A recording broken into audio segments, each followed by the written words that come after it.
nuclear economic weapon against Russia. Since the beginning of war tensions at the end of 2021 and even before Russia announced its invasion of Ukraine, America and Europe have been thinking about how they can deter Russia with economic sanctions in the event of war. Of course, this is not new to America and its allies, where economic sanctions have been used a lot before in confrontations, as happened during Russia's occupation of Crimea in 2014. Indeed, although the war has only a few days, America and Europe immediately imposed sanctions on Russia, and these sanctions include senior Russian politicians and the largest Russian banks, and even significantly limit the export of the most important military and information technologies, even in the field of semiconductors.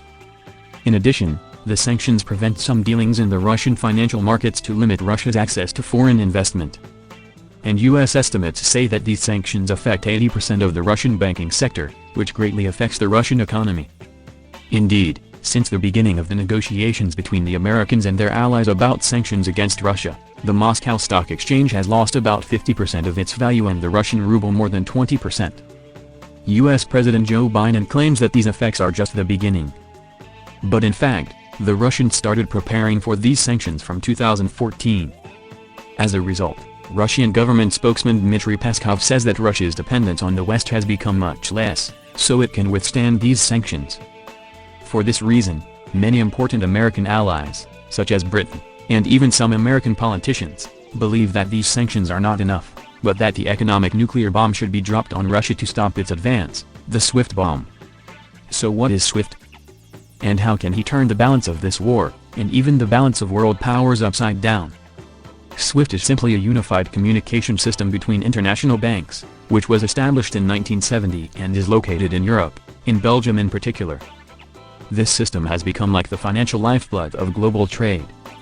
It unites more than 200 countries and 11,000 banking and financial institutions to process millions of financial transactions. And of course, due to the increase in global trade, the use of SWIFT has been on the rise since its inception until the present day. Cutting a country off SWIFT is tantamount to cutting it off from global trade.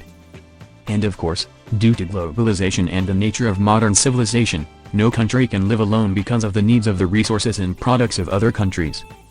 For example, more than a third of Europe's energy comes from Russia, where Russia provides natural gas to Europe and in return Europe pays for it through the SWIFT system.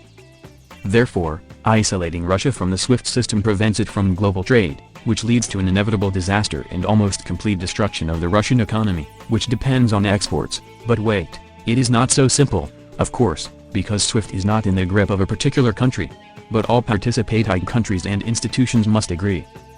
Of course, every country looks for its own interest. For example, it is not in Germany's interest to separate Russia from the SWIFT system, because this means its inability to supply gas, which will constitute a frightening energy crisis for Germany. But the truth is that the United States does not care about the interests of its allies, and it can impose its muscles to force SWIFT to separate Russia, as it did in 2018, when it separated some Iranian banks from the SWIFT system.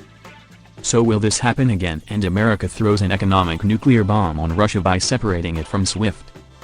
In fact, the Biden administration's response is no, at least for now.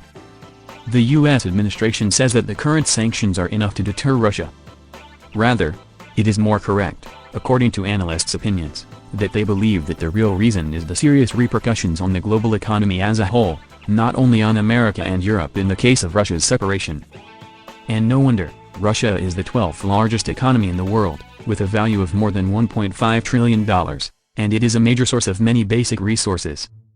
But what is hidden is greater, as some former federal officials stated that the reason for America's hesitation to separate Russia from SWIFT is much deeper, and it is due to America's fear of losing its global economic center of gravity. The reason is that a number of countries, the most important of which are Russia and China, have already begun to develop financial systems alternative to SWIFT. Although these systems are not fully mature yet, cutting Russia off from SWIFT will inevitably lead to accelerating these countries to rely on their alternative systems and their severe abandonment of Western systems, meaning SWIFT. As a result, for example, the use of an alternative currency such as the Chinese yuan for global trade instead of the US dollar, which almost certainly leads to a sharp decline in the value of the US dollar and thus a fall in the US economy. In addition, moving away from the SWIFT system means the inability of America and its allies to exercise global financial control. For these reasons, this economic bomb has not yet been dropped on Russia. But there is one last little reason I haven't mentioned yet.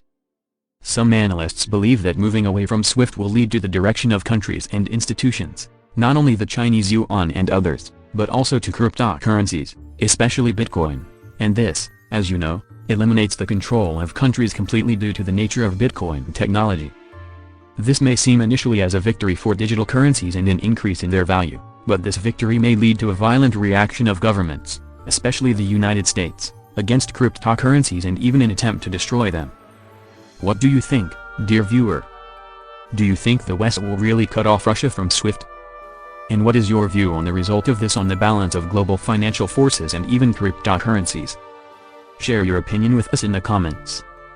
And so, dear viewer, you have come to know the importance of the SWIFT system as a terrifying economic weapon in this war.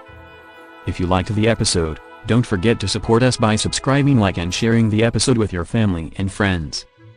Rashad, the presenter of your program Hit the Road to Fire, was with you. See you soon.